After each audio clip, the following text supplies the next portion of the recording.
সুপ্রিয় বন্ধুরা, আসসালামু আলাইকুম। বন্ধুরা, এখন এখানে বাজে সকাল 9 ঘটিকা।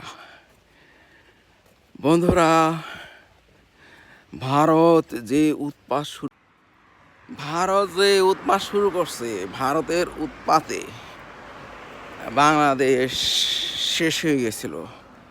গত 16টি বছর ভারত বাংলাদেশকে দখল করে রেখেছিল, আর সেই দখলের প্রতিফলস্বরূপ ভারতীয়রা বাংলাদেশের ভিতরে বিভিন্ন ধরনের কুকাজ করেছে।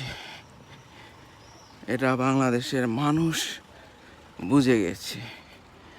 যে সমস্ত কুকাজগুলি করেছে সে সমস্ত কুকাজগুলি ভারত এখন করতে পারে না, আর তাই ভারত বাংলাদেশিদের প্রতি ক্ষিপ্ত